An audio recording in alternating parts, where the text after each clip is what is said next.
Hey, what's up? Today we're talking about the most commonly diagnosed GI disease in the United States, irritable bowel syndrome.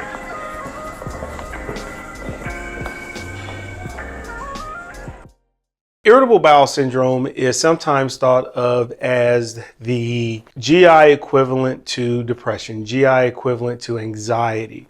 People say I have bubble guts when I get nervous or something like that. That kind of all falls into irritable bowel syndrome. There's really no surgical treatment for it right now. The biggest question is when someone presents to your office or your clinic, is there constipation due to a colon obstruction? Is there constipation due to colonic atony and you need to do a total colectomy versus irritable bowel syndrome?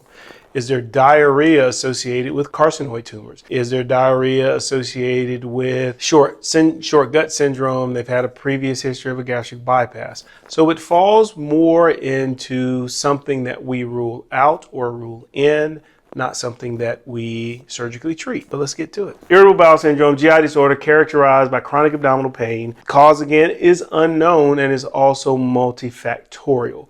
We do know that some people are at a little higher risk than others for this. Usually females around 50, maybe a little less than 50, that have a history of anxiety disorder or depression. Food allergies, certain foods can actually trigger this. A lot of times patients will tell you, when I eat this, I get this. And that falls into the irritable bowel syndromes. Now, as far as the clinical presentation, we always think about this when someone comes in complaining diarrhea and constipation with periodic cramping that is made better or made worse when they have a bowel movement. They also complain of abdominal distension, gas, bloating. You sometimes can have urgency or really need to pass gas bad, and again, sometimes makes it better, sometimes makes it worse. The way that we diagnose or say, okay, does this person have irritable bowel syndrome or not? The most common one that we use right now is this Rome 4 criteria. Recurrent abdominal pain, greater than 1 day per week, lasts for 3 months, associated with defecation, change in stool frequency and appearance. What that basically means is you have abdominal pain with diarrhea or constipation that lasts for an extended amount of time. If you are constipated because you had too much, I don't know, whatever constipates people, marshmallows, I guess, I don't know.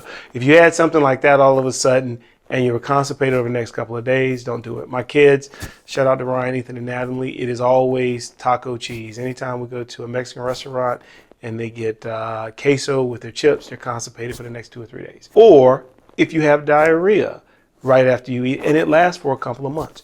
If it's a couple of days because you had a bad cheeseburger, like a friend of mine just texted me while we're doing this about her son having a bad cheeseburger and having diarrhea, that's not the same thing as irritable bowel syndrome, because again, there's this time stay-up or time frequency that has to be included. So not once every once in a while, constant for a very long time, associated with bloating. Now, once we've made a diagnosis, we got to focus on treatment. A lot of this treatment is symptomatic. It is not targeting one specific cell. It's not targeting one specific cytokine.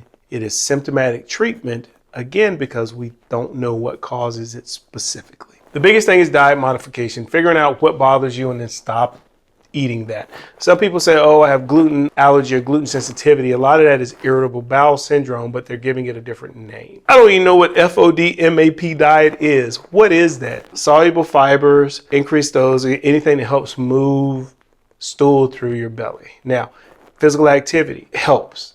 Moving, being active helps. Now that may play into the emotional component of irritable bowel syndrome, or it may just say when you get out of bed, your bowels work better. Your bowels always work better when you're sitting up, walking around, than they do when you're laying in bed all day.